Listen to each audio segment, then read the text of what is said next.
Assalamualaikum warahmatullahi wabarakatuh, Ustaz. Waalaikumsalam warahmatullahi wabarakatuh. Mungkin bisa kita, karena mungkin Pak Yadi belum gabung, mungkin saya langsung moderasi aja, nggak apa-apa Ustaz ya, supaya bisa langsung mulai kegiatan kajiannya Ustaz ya. Ya, dipersilahkan, monggo. Assalamualaikum warahmatullahi wabarakatuh. Alhamdulillahirabbil alamin. Wassalatu wassalamu ala asyrafil anbiya'i wal mursalin wa ala washabihi ajma'in. Amma ba'd. Raditu billahi rabba bil islam dina wa Muhammadin sallallahu alaihi wasallam wa nabiyya wa rasulah. Rabbi zidni ilma warzuqni fahma, amin amin ya rabbal alamin. Masih kita puji syukur, alhamdulillah kita panjatkan kepada Allah Subhanahu wa taala atas limpah rahmat keberkahan kepada kita semua, terutama nikmat iman Islam dan kesempatan yang alhamdulillah kita bisa kembali melaksanakan kajian yang dilakukan secara online untuk pagi hari ini. Salam dan salam semoga tercurah kepada junjungan kita teladan Muhammad sallallahu alaihi wasallam, juga kepada kerabat sahabat, insyaallah kita mensyafaat di yaumil qiyamah, amin amin ya rabbal alamin. Bapak Ibu sekalian, warga Pesona Kayangan dan yang bergabung baik lewat streaming Zoom maupun di channel YouTube, pada kesempatan pagi hari ini insyaallah kajian akan kita laksanakan kembali dengan tema cukup menarik, yaitu satu tema menarik yang sudah kita sama-sama ketahui, Tazkiyah Nufus, yang insya Allah akan disampaikan oleh guru kita, Kiai Haji Dr. Ali. Untuk mempersingkat waktu, Ustadz, kita akan langsung mulai. Insya Allah kajian kita laksanakan pemaparan lebih kurang sampai dengan sekitar jam 6:05 atau lebih 10. Kemudian nanti akan diberikan kesempatan pertanyaan, karena kajian ini cukup menarik, banyak hal yang memang bisa kita ambil manfaatnya. Untuk membersihkan waktu, mohon silakan Ustaz untuk langsung menyampaikan kajiannya. Tafadhol. Assalamualaikum warahmatullahi wabarakatuh. Waalaikumsalam warahmatullahi wabarakatuh. Assalamualaikum warahmatullahi wabarakatuh. Alhamdulillahirabbil alamin wa bihi nasta'in ala umuri dunya wad din. Wassalatu wassalamu ala asyrafil anbiya wal mursalin wa ala alihi wa sahbihi ajmain. Bapak-bapak, ibu-ibu,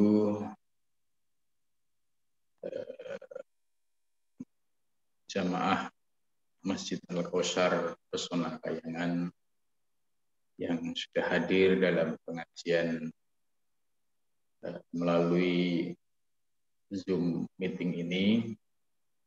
Alhamdulillah, mudah-mudahan Allah Subhanahu wa taala senantiasa melimpahkan nikmat lahir dan batin hingga kita dapat melaksanakan ketakwaan kepada Allah Subhanahu wa taala dan sekaligus dapat meningkatkan kualitas. Salah satu cara untuk meningkatkan kualitas ketakwaan yaitu tidak pernah berhenti untuk belajar. Maka taklim ba'da subuh ini mudah-mudahan menjadi bagian dari meningkatkan kualitas ketakwaan kita kepada Allah Subhanahu wa taala. Terkait dengan tema pengajian pagi ini, yaitu tentang membahas tazkiyatun nufus dalam Al-Quran. Tazkiyatun nufus itu artinya menyucikan jiwa. Jadi kata tazkiyah itu isim masdar dari fi'il madhi zakka yuzakki tazkiyah. Maka di dalam Al-Quran itu menggunakan beberapa kata, ada yang zakka seperti qad aflaha man zakkaha. Terus ada juga menggunakan yuzakki fi'il mudhari' qad aflaha man zakkaha wa qad khaba man dassaha. Kemudian ada juga qad aflaha man tazakka, ya, ini fi'il mudhari' azakka yang bentuknya mukhathab. Kemudian juga menggunakan kata tazkiyah sebagai bentuk isim masdarnya. Ada juga beberapa ayat lain seperti balillah yuzakki mayyasha. Kemudian ada ayat lain kama arsalna fikum rasulan minkum yatlu alaikum ayatina wa yuzakkikum. Ini berbagai kata dari zakka, yuzaki, tazkiyah yang artinya menyucikan. Nah, kata tazkiyah, yuzaki, zakka ini terkait dengan penyucian aspek batin. Nah, dalam beberapa ayat ya menggunakan tazkiyah terkait dengan nafas jiwa. Wa nafsi wa ma sawwaha fa'alhamaha fujuraha wa taqwaha. Ternyata di dalam diri kita itu ada nafas jiwa. Nafas jiwa ini posisinya netral. Kemudian ada tarikan ke kanan dan ke kiri. Ke kiri itu yaitu kekuatan yang digerakkan oleh kekuatan negatif, yaitu syaitoniyah, dan juga yang disebut dengan nafsu lawamah dan juga nafsu ammarah, atau yang disebut dengan nafsu kebinatang. Tapi sisi tarikan ke kanan ini juga sangat positif, yaitu tarikan yang digerakkan oleh malaikat yang disebut dengan nafsu mulhimah atau sawiyah dan nafsu ilahiyah, nafsu ketuhanan, itu yang disebut dengan nafsu mutmainnah. Nah, pertarungan antara dua kekuatan positif dan negatif ini ya sangat terjadi di dalam diri kita. Jadi ini menarik bahwa diri kita ini menjadi pertarungan ya antara kekuatan negatif dan kekuatan positif. Kalau dalam bahasa istilah Al-Quran yaitu ada nafsu ammarah, ada nafsu lawam, nafsu kebinatangan dan nafsu syaitan. Ini yang selalu mengajak kepada yang fahsya dan munkar. Maka ketika kita menyadari bahwa ada potensi nafsu ini ada di dalam diri kita, maka tugas kita supaya kita bisa kembali menuju Allah menjadi pribadi yang suci lahir dan batin harus disucikan, harus dibersihkan. Jadi ayat wa nafsi wa mas fa'alhamaha fujuraha. Fujuraha Allah memberikan ilham kepadanya yaitu sifat fujur, diajak kesesatan. Watakwa, satu kekuatan ngajak fujur, satu kekuatan ngajak. Ya, karena itu kita harus mengenali kekuatan apa yang ada di balik fujuroha. Tadi sudah dijelaskan, ternyata ada dua kekuatan yaitu nafsu ammarah yang selalu mengajak kepada keburukan dan selalu mengajak kepada berpaling dari Allah Subhanahu wa Ta'ala. Maka setelah kita memahami bahwa di dalam diri kita ada nafsu negatif, nafsu yang harus kita perang dalam tanda kutip perang melawan diri kita, maka Allah memberikan apresiasi, ujian terhadap orang-orang yang melakukan perlawanan terhadap nafsu yang ada di dalam diri. Ya, salah satu apresiasi dari Allah yaitu ayat qad aflaha man zakkaha.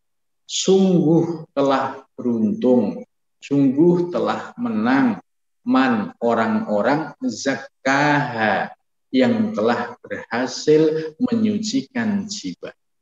Artinya dia telah berhasil menundukkan nafsu ammaroh, nafsu lawamah yang ada di dalam diri. Ini apresiasi dari Al-Quran.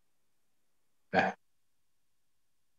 bagaimana cara menumbuhkan nafsu yang ada di dalam diri kita, sementara kondisi nafsu yang ada di dalam diri kita ini secara fisikly nggak muncul.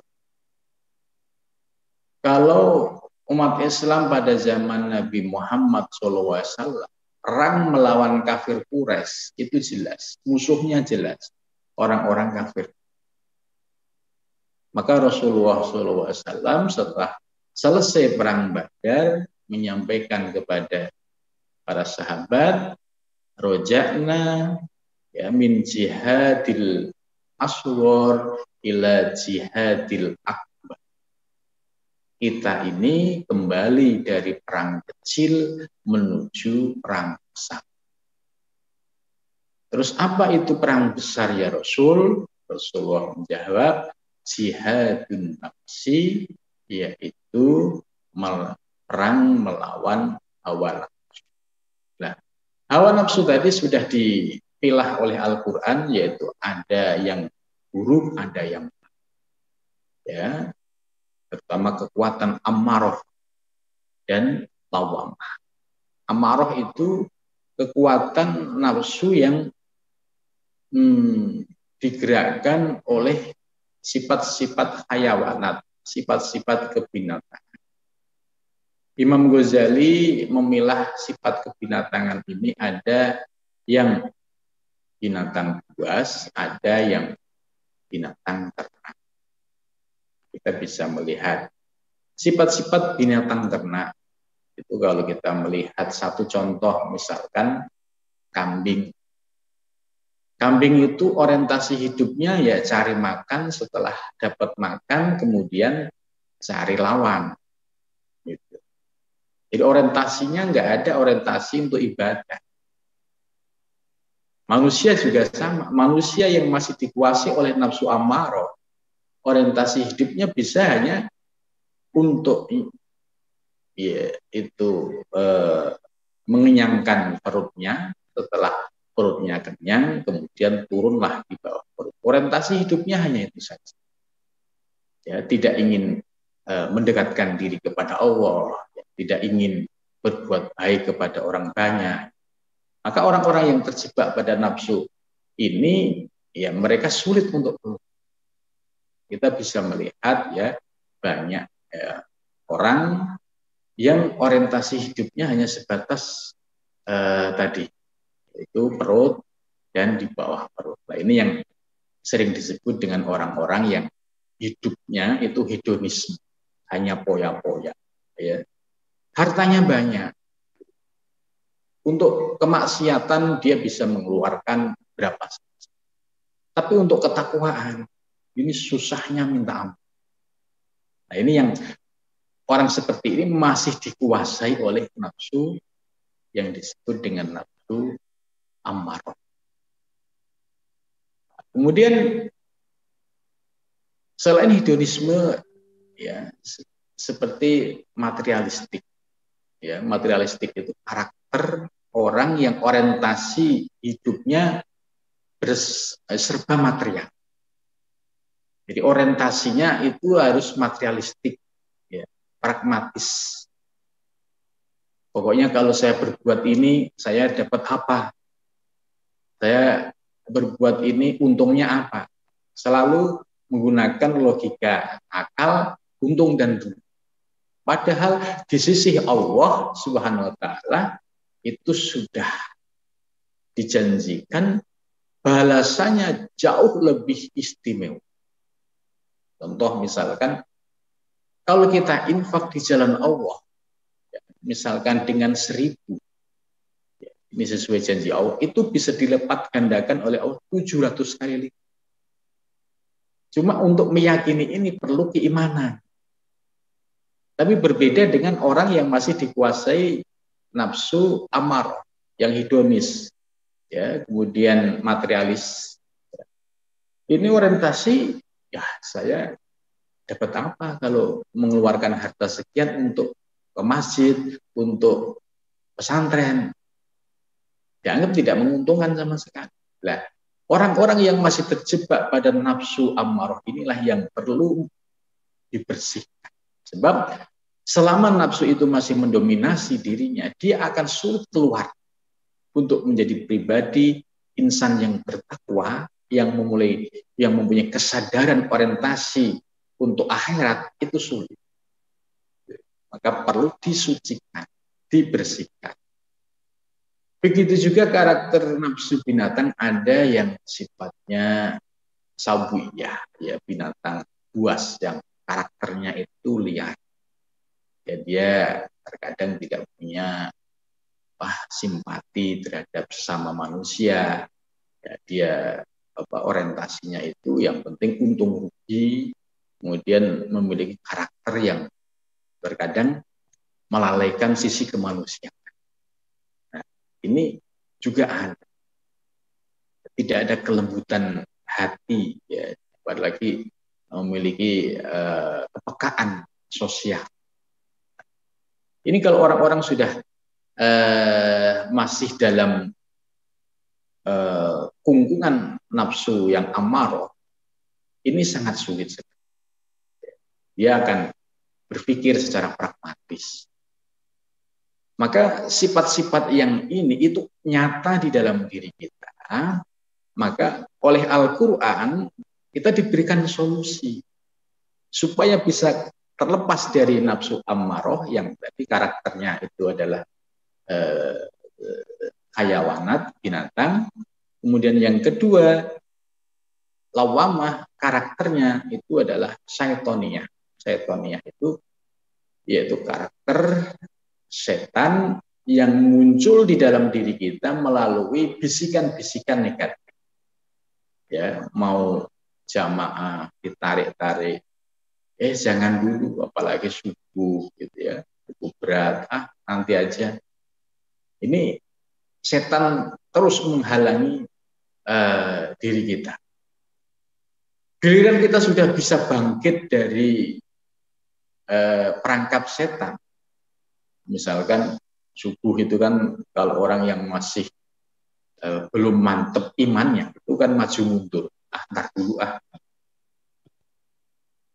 Giliran sudah bisa melepaskan diri dari tali yang pertama, muncul yang kedua, semangatnya, jamaah subuh biar dilihat sama tangga kiri kanan. Nah, ini sudah masih kejebak lagi, sudah bagus tapi masih kejebak pada bisikan nafsu lawamah, nafsu setan. Jadi begitu luar biasanya setan ini memasang perangkap jebakan pada diri kita supaya ibadah kita itu tidak diterima oleh Allah. Dan itu sangat lembut sekali ya di dalam diri kita.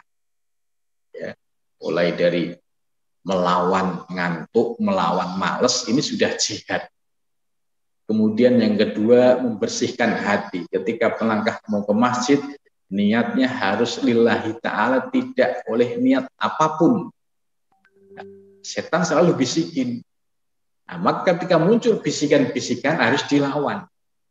Dilawan oleh diri kita. Tidak, saya mau jamaah karena lillahi ta'ala. Bismillah, tawakkaltu 'ala Allah, la haula wala quwata illa billah. Kita kunci pakai itu. Bismillah dengan Allah. Ya, bismillah dengan kekuatan Allah. Ini bukan kekuatan saya lagi. Saya ke masjid dengan anugerah Allah. Saya bisa sholat dengan anugerah Allah. Tawakkaltu 'ala Allah, aku bersandar kepada Allah. Ya, tidak ada daya dan kekuatan dalam diriku kecuali daya dan kekuatan dari ini. Salah satu teknik bagaimana melepaskan diri dari bisikan-bisikan negatif yang digerakkan oleh setan tadi yang ada di dalam diri kita. Wujud setan juga tidak nampak secara fisik. Ya, dia yajri majrud dam, masuk ke dalam diri kita melalui aliran darah. maka wujudnya yaitu tadi selalu menghalang-halang. Orang mau ngaji dihalang-halangi, ngaji apaan sih? Tapi subuh masih ngantuk, gitu ya. Besok kan ada ngaji lagi. Ini begitu pinternya bisikan-bisikan setan ini selalu menipu kita. Tapi kalau kita sadar, enggak, saya harus ngaji. Karena keutamaan ngaji, ya kita akan mendapatkan ridho dari Allah, dan ilmunya dapat kita jadikan sebagai bekal takwa. Akhirnya kita lawan, bisa kita tundukkan. Nah, proses perlawanan terhadap amarah dan lawamah itulah yang disebut tazkiyah, menyucikan jiwa diri kita dari pengaruh yaitu amarah dan pengaruh lawamah. Nah, Al-Quran memberikan apresiasi, qad aflaha man zakkaha, sungguh telah berhasil, telah beruntung orang-orang yang dapat menyucikan jiwa. Kemudian ayat berikutnya, wa qad khaba man dassaha, dan sungguh rugi dan menyesal orang-orang yang mengotori jiwanya dengan mengikuti nafsu amarah dan laut. Jadi qad khobamang resah. Rugi orang-orang yang tidak mau bangkit melawan nafsu amarah dan lawamah yang ada di dalam diri. Maka ketika dia dalam genggaman nafsu amarah dan lawamah, ya ibarat dia itu dikuasai oleh dua nafsu ini, dia bisa lihat karakter hidupnya. Ya, diajak ibadah susah, diajak ketaatan susah. Ya, orientasinya orientasi dunia, seolah-olah hidup itu akan selamanya. Ya, disadarkan oleh Allah dengan berbagai macam peristiwa, belum juga tersentuh hati. Orientasinya masih ingin ngejar dunia. Padahal dunia ini kan, apalagi di musim pandemi seperti ini, ya kita melihat banyak sekali kejadian-kejadian yang ya ikut memberikan iktibar pelajaran bagi kita. Betapa kita kalau tidak segera menyiapkan diri kembali menuju Allah, ya itu sangat merugi. Bagaimana kalau dia tiba-tiba dipanggil oleh Allah dalam kondisi masih mengekali hawa nafsunya? Nah ini waqad khaba man dassa, ini sungguh merugi orang-orang yang mengotori dirinya dengan mengikuti hawa. Maka supaya kita tidak menjadi orang yang merugi, ya, kita mengikuti perintah berikutnya, yaitu bagaimana cara menyucikan. Dalam Al-Quran sudah dijelaskan. Qad aflaha man tazakka wa dzakara isma rabbih fasalla. Ini ayat lain. Qad aflaha man tazakka, sungguh telah beruntung, telah menang orang-orang yang menyucikan jiwa. Ya, qad aflaha man tazakka. Bagaimana teknisnya? Wa dzakara isma rabbih fasalla. Wa dzakara, dan senantiasa ingat, eling, menyebut isma rabbih, nama Tuhannya. Ya. Fasalla, dan senantiasa menjalin hubungan, memiliki kesadaran penuh, diawasi oleh Allah Subhanahu wa Ta'ala. Jadi orang-orang yang beruntung adalah orang-orang yang mampu menyucikan jiwanya dari pengaruh negatif, yaitu nafsu amarah dan lawamah. Kemudian dia bangkit melawan dua kekuatan negatif ini dengan mulai, yaitu wadakar smarobihi, yaitu dengan membiasakan eling, mengingat Allah Subhanahu wa Ta'ala. Kenapa harus eling? Sebab kekuatan syaitoniyah tadi masuk ke dalam diri kita melalui aliran darah.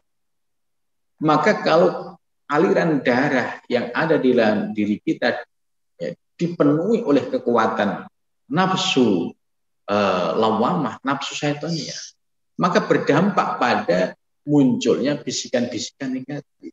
Nah, untuk memutus mata rantai ini, yaitu dengan cara kita selalu banyak mengingat Allah, yaitu dengan memperbanyak zikir kita. Nah, karena itu kita harus punya zikir. Zikir ini sebagai senjata untuk menundukkan kekuatan nafsu lawamah tadi, nafsu setan. Nah, kalau kita lengah sedikit, nah, itu nafsu setan ya akan menguasai diri kita. Maka disinilah pentingnya kita punya zikir yang istiqomah. Contoh misalkan zikir nafi isbat, zikir la ilaha illallah.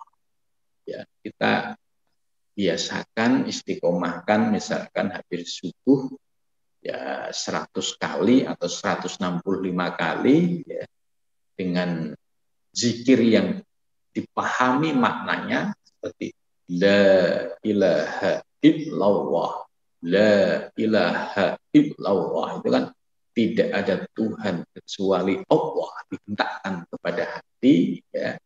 Terus ya dinikmati, dirasakan gitu.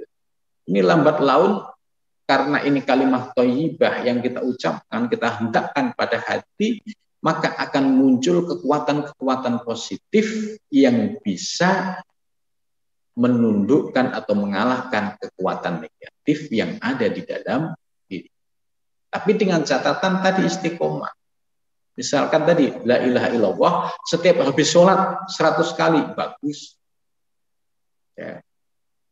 Kalau misalkan nggak bisa, ya cukup habis maghrib 100 atau 165, habis subuh ya 100 atau 165, diistiqomahkan. Nah, nanti bisa dirasakan manfaatnya. Lambat laun kok rasanya enteng, lambat laun kok rasanya enteng ibadah. Biasanya ibadah itu selalu dihinggapi riya, ujub, takabur. Kok lambat laun kok ya sudah mulai nggak ada gangguan-gangguan. Karena apa? Karena sudah berhasil yaitu menundukkan kekuatan nafsu lawamah yang ada di dalam diri kita. Kemudian selain dengan zikir, perlu dengan riyadhah. Riyadhah itu upaya lahiriah, yaitu dengan cara puasa. Ya, puasa Senin Kemis. Ya. Supaya apa? Supaya mata rantai nafsu ammaroh itu dapat terputus dan dapat dikendalikan. Contoh, kalau kita sedang puasa, Senin Kemis, Senin, itu pasti kita akan merasakan satu, yaitu bagaimana kondisi kita ketika puasa itu kan agak sedikit lemah. Tapi disinilah kita merasakan ternyata kekuatan ammaroh itu bisa kita rasakan, bisa ditundukkan dengan kondisi perut lapar. Nah, coba kita bisa melihat ya, kalau nggak puasa, mata ini melihat apa saja, karena ada dorongan nafsu ammarah itu cepat sekali respon. Tapi ketika kita puasa jam 2, melihat objek apapun, itu rasanya nggak ada respon, nggak ada dorongan. Nah, ini salah satu bukti kita mulai merasakan dampak dari puasa. Oh iya, ternyata nafsu ammarah yang biasanya itu dominan, ternyata pada saat puasa itu ya, mengalami penurunan. Dan ini perlu dilakukan secara istiqomah terus-menerus. Nah, baginda Nabi besar Muhammad Shallallahu Alaihi Wasallam ya, dalam proses perjalanan menuju pintu nubuwah kenabian, beliau sejak menikah dengan Sayyidah Khadijah sampai dari usia 25 sampai usia 40, itu beliau hanya bolak-balik ke Gua Hira. Ke Gua Hira untuk apa? Yaitu untuk dalam teori ini yaitu tazkiyatun nufus. Ya, Nabi membawa bekal kira-kira buat seminggu naik ke Gua Hira. Kemudian di sana beliau yaitu ya tafakur, kemudian zikir ya, dengan kondisi perut lapar. Jadi untuk membersihkan hawa nafsu yang ada di dalam diri kita, ini harus ada upaya real dari. Tidak bisa ya bisa bersih sendiri, bisa hilang sendiri, tidak. Harus ada upaya. Dan akhirnya dari proses perjalanan Nabi ke Gua Hira selama kurang lebih 15 tahun ini, pada usia 40 ya, Nabi memperoleh pencerahan ilahiyah, mendapatkan wahyu. Artinya ketika dominasi hawa nafsu yang negatif tadi bisa ditundukkan, maka akan muncul kekuatan nafsu yang positif, yaitu nafsu mulhimah atau nafsu sawiyah dan nafsu mutmainnah. Maka kita bisa lihat bagaimana ekspresi Kanjeng Nabi ketika ya pada periode di Mekah setelah mendapatkan wahyu, kemudian beliau dakwah isir dengan cara mengajak orang untuk masuk beragama Islam, tapi dengan cara sembunyi-sembunyi. Ya.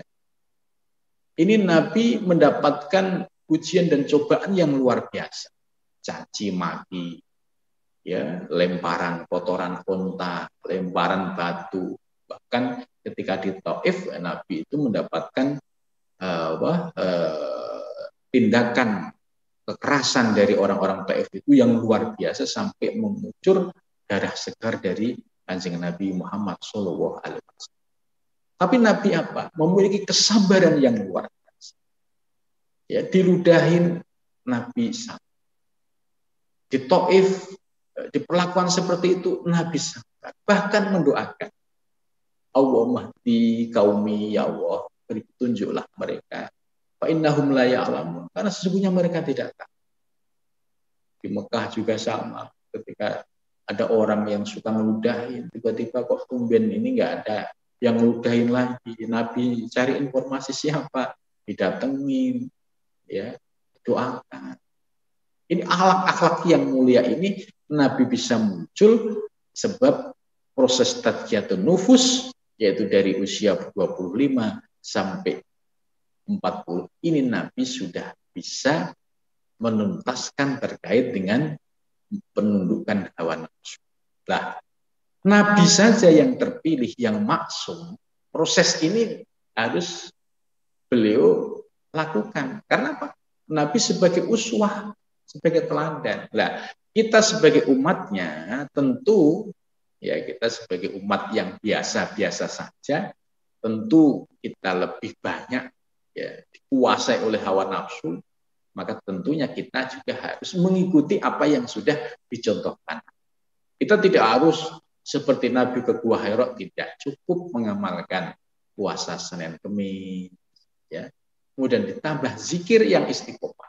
Karena itu Bapak Ibu ya, perlu punya zikir yang diistiqomahkan, yang dirutinkan. Kalau zikir nafi isbat la ilaha illallah bagus. Sebab kalau ini sudah menjadi pembiasaan sehari-hari rutin, ya sampai akhir ajal tiba, kita tetap dengan istiqomah la ilaha illallah. Ini sudah jelas kita termasuk meninggal dalam keadaan husnul khotimah. Barang siapa yang akhir kalimahnya dia adalah la ilaha illallah, dijamin masuk surga. Begitu juga hadis lain, barang siapa yang biasa zikir la ilaha illallah, dia masuk gentengku, dakhala hisni, wa man dakhala hisni amin amin. Barang siapa yang dia masuk bentengku, dia aman dari siksa. Jadi zikir la ilaha illallah ini penting. Bahkan para nabi-nabi terdahulu juga zikirnya sama, la ilaha illallah.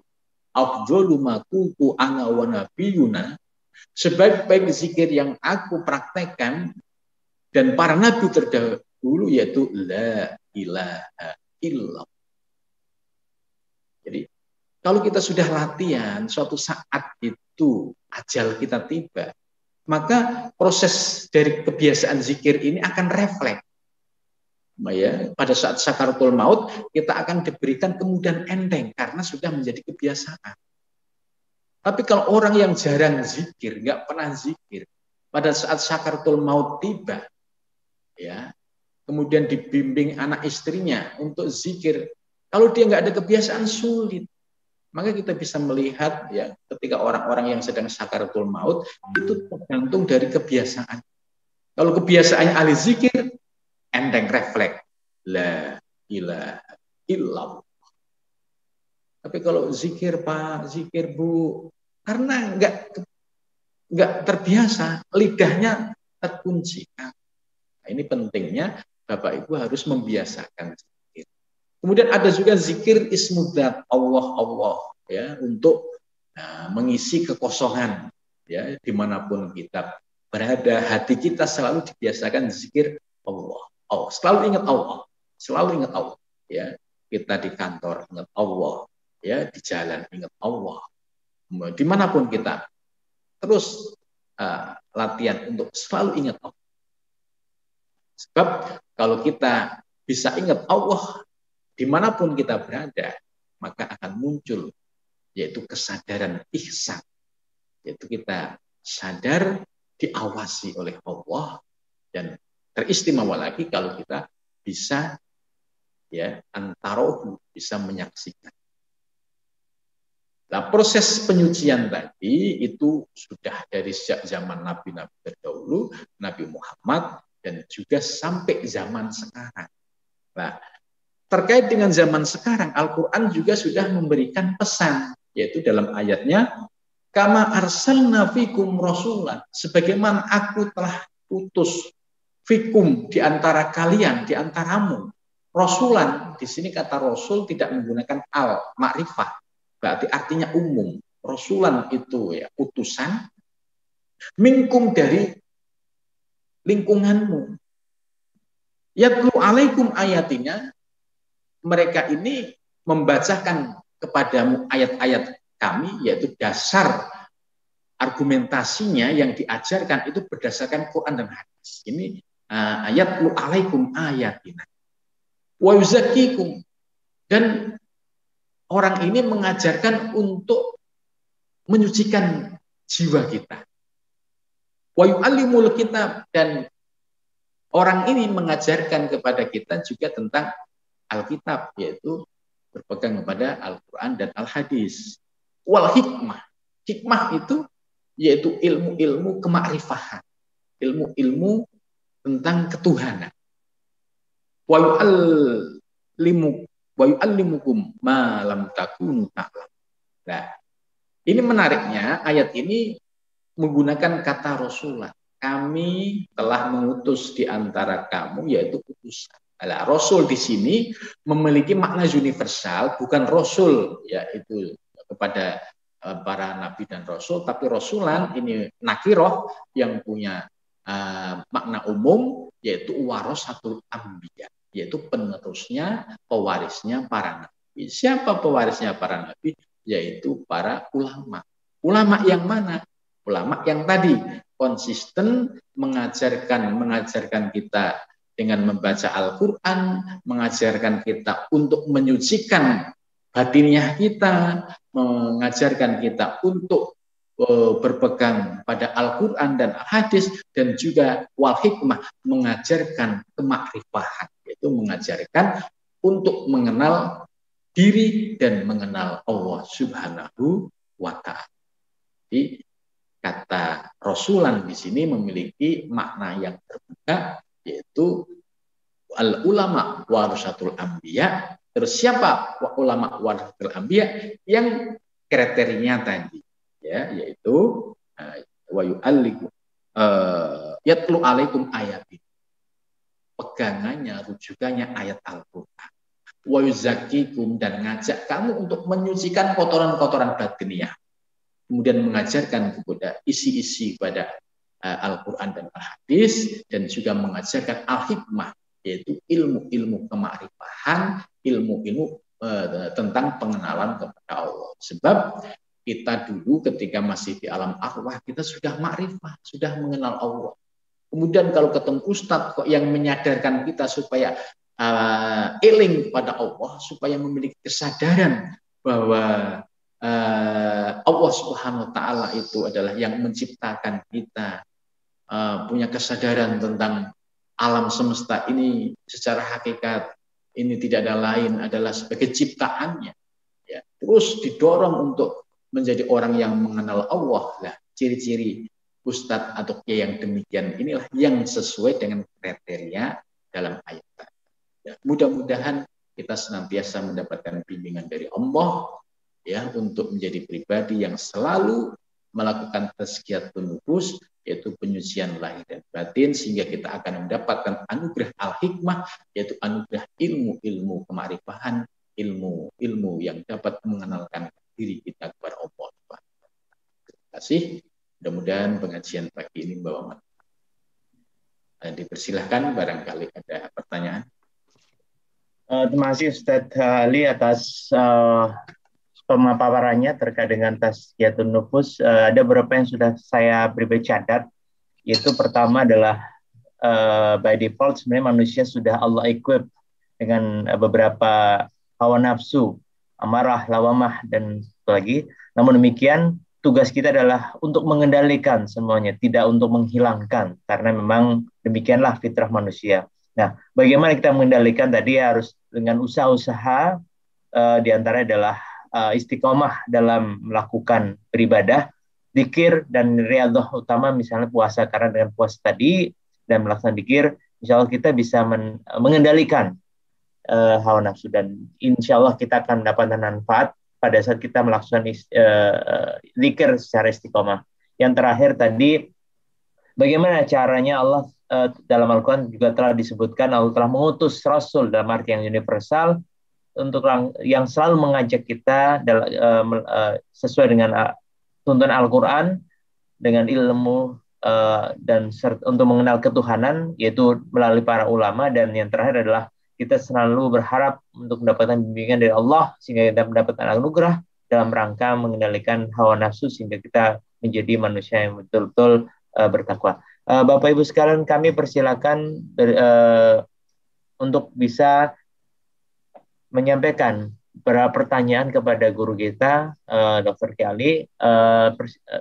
Monggo Bapak Ibu yang hari ini bisa menyampaikan pertanyaan. Monggo silakan Pak.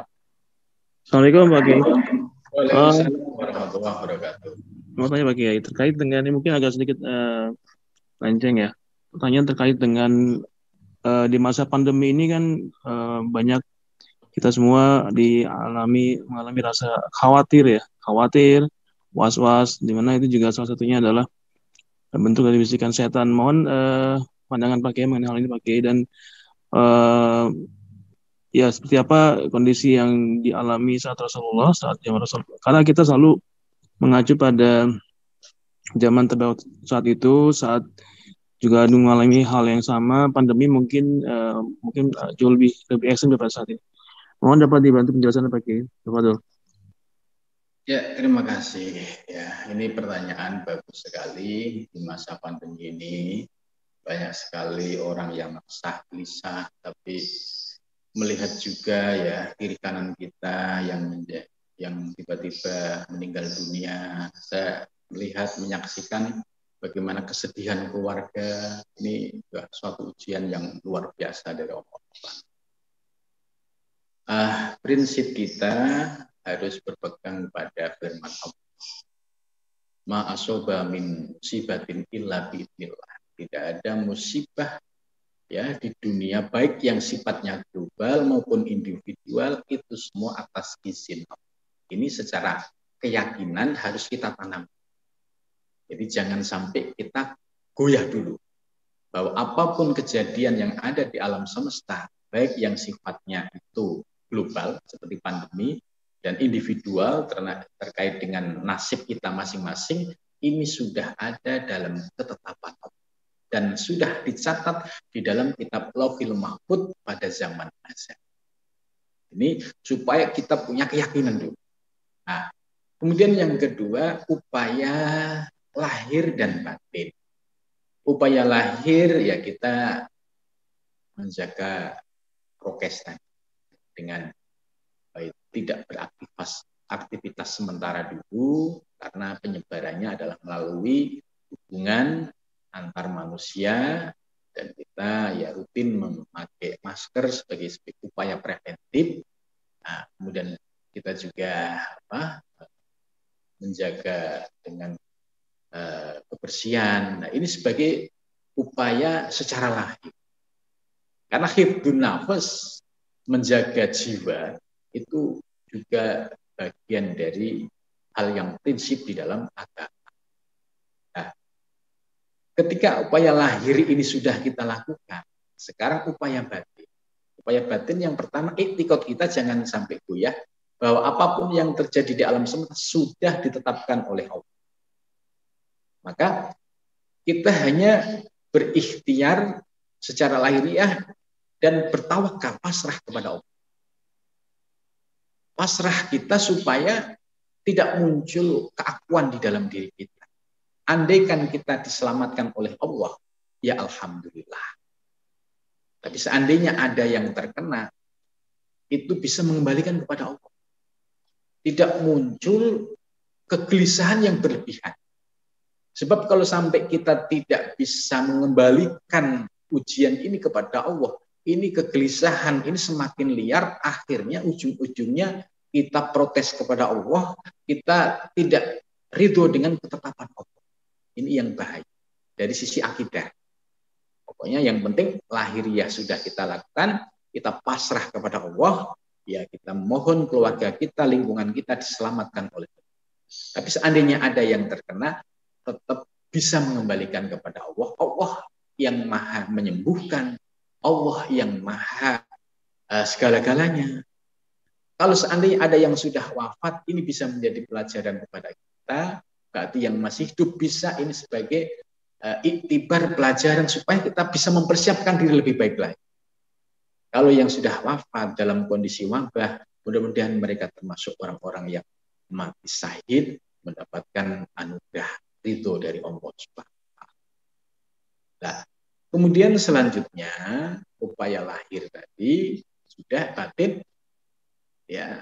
Jadi setiap musibah yang terjadi pada setiap nabi terdahulu itu pasti ada sesuatu, ya, yaitu sebagai proses penyadaran kepada umat.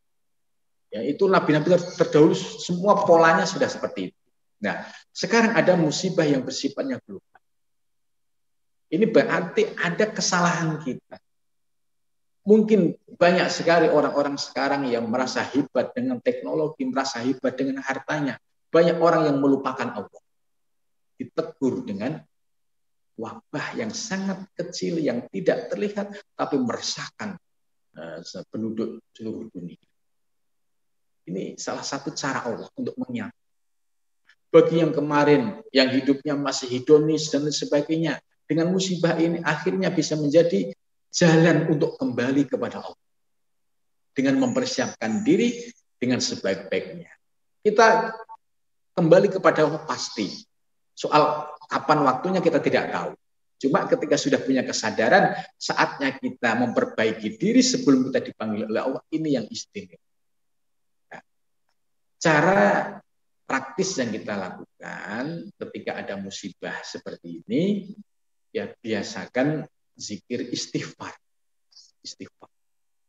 Istighfar ini kalau semua penduduk bumi atau yang muslim itu istighfar, kalau Kanjeng Nabi aja yang sudah maksum istighfarnya setiap hari nggak kurang dari 100 kali. Ini Nabi, ya sudah maksum. Itu setiap hari istighfar 100 kali. Nah kita ini ya, bukan maksum, tentunya kita punya kesadaran lebih dari itu. Ya, paling tidak ya malulah kalau kita kurang dari 100 gitu. Ya paling enggak 200, 300 sampai 1000.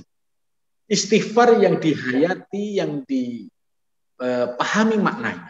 Ya Allah, astagfirullahaladzim, ya Allah, ampuni dosa-dosa kami, ya Allah, dosa masa lalu, dosa sekarang dan yang akan datang. Mohon dengan sungguh-sungguh kepada Allah, didasari dengan penyesalan. Maka kalau ini bisa dilakukan oleh siapapun dengan istighfar yang kolektif, ya, sekalipun dilakukan masing-masing, ini salah satu cara untuk meredam musibah dan wabah. Sebab di Al-Quran juga dijelaskan. Kalau ketika datang musibah kemudian mereka sudah meminta ampun kepada Allah, insya Allah akan diangkat musibah. Kemudian selanjutnya setelah zikir istighfar, zikir yang kedua adalah zikir sholawat. Ya. Sebab sholawat ini ya keistimewaannya luar biasa. Ya. Ini ujian pandemi ini kalau kita bandingkan pada ujian Yaumul Mahsyar itu belum apa-apanya. Ya, yang perlu kita sadari di Yaumul Mahsyar itu kita akan menghadapi satu kondisi yang nyata nanti setelah hari kiamat. Seluruh umat manusia akan dibangkitkan oleh Allah dan akan digiring pada satu tempat yaitu yang namanya Yaumul Mahsyar. Posisi digambarkan di dalam beberapa sumber, nah itu posisi matahari berada di atasnya, di atas kepala kita. Bagaimana penderitaan pada saat itu. Semua nabi ya bermusyawarah. Tidak ada yang bisa mampu mengendalikan kondisi ini, hanya Nabi besar Muhammad Shallallahu Alaihi Wasallam. Dan Nabi Muhammad punya syafaatul udma, yaitu bagi umat-umatnya yang istiqomah menjalankan perintah dan syariatnya, istiqomah menjalankan sholawat Nabi, ya, ini akan mendapatkan fasilitas yang istimewa pada saat Yaumul Mahsyar. Ya, begitu juga pada saat kondisi sedang diuji. Kalau kita perbanyak sholawat, bahwa sholawat yang diucapkan oleh umat Nabi Muhammad itu dalam hadis itu pasti sampai kepada Nabi. Maka dengan istiqomah zikir, istighfar dan sholawat, ini insya Allah ya kita akan diberikan kekuatan oleh Allah, diberikan kesabaran oleh Allah, dan mudah-mudahan kita segera ya istilahnya berdoa kepada Allah mudah-mudahan pandemi ini segera berlalu, diangkat oleh Allah Subhanahu wa Ta'ala. Dengan cara demikian insya Allah kita punya ketenangan lahir dan batin dan ini menjadi imun. Nah, begitu Bapak ya, terima kasih. Baik. Terima kasih Pak Ustadz atas jawabannya. Saya karena waktu tapi tetap kita coba berikan kesempatan kalau memang dari attendee atau Bapak Ibu ada yang ingin ditanyakan. Monggo Bu, kesempatan bagus sekali dengan materi yang sangat-sangat luar biasa pada kesempatan pagi hari ini. Silakan.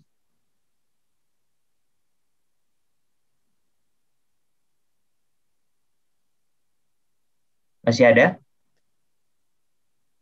Oh, mungkin ternyata cukup Ustadz. Mohon sebelum kita tutup Ustadz, mungkin akan lebih baik tadi di-highlight beberapa poin utama Ustadz, kemudian nanti mohon ditutup dengan doa, dengan harapan semoga kita mendapatkan keberkahan dari ilmu pagi hari ini, dan juga insya Allah berikan kita keistiqomahan untuk bisa menjalankan tazkiyatun nafus yang tadi sudah dijelaskan oleh Ustadz pada kesempatan pagi hari. Tafadhol Ustadz.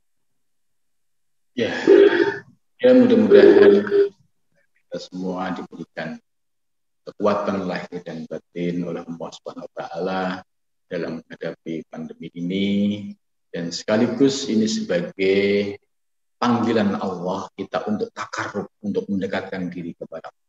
Sebab tidak ada yang paling baik ya kecuali kita mendekatkan diri.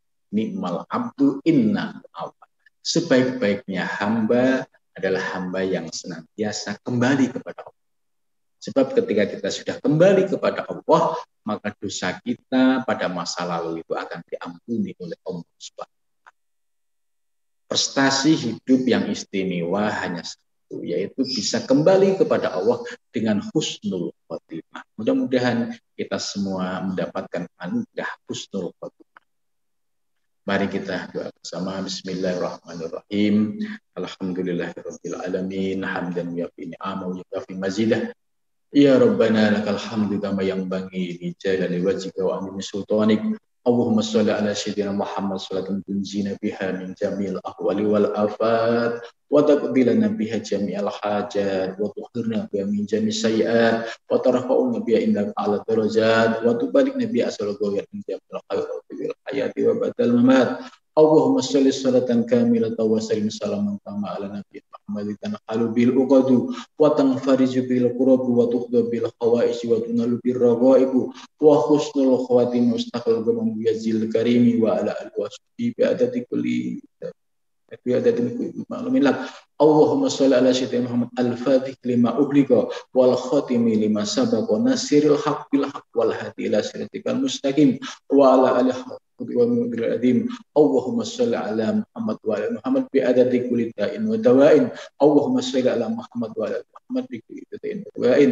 Allahumma sholli ala Muhammad wa ala dan Allahumma rfa'anna al-bala wal wala wal waba wat ta'un wal corona ma la yakhsha illa anta. Rabbana dhalamna anfusana wa illam taghfir lana wa tarhamna lanakunanna minal khasirin. Rabbana la tuzigh qulubana ba'da idh hadaytana wa hab lana min ladunka rahmatan innaka antal wahhab. Allahumma inna nas'aluka salamatan fid din wa afiyatan fil jasad wa ziyadatan fil ilmi wa barakatan fil rizqi wa tawbatan qabla al maut wa rahmatan indal maut wa maghfiratan ba'dal maut. Allahumma hawwin alaina fi syakaratil maut wa najatan minna wa lafa indal hisab. Rabbana atina fid dunya hasanah wa fil akhirati hasanah wa qina adzabannar wa sallallahu wasallam alhamdulillahi rabbil alamin. Siril Fatihah. A'udzu billahi minasyaitonir rajim. Bismillahirrahmanirrahim. Alhamdulillahi rabbil alamin arrahmanir rahim maliki yaumiddin. Iyyaka na'budu wa iyyaka nasta'in ihdinas siratal mustaqim siratal ladzina an'amta 'alaihim ghairil maghdubi 'alaihim waladdallin.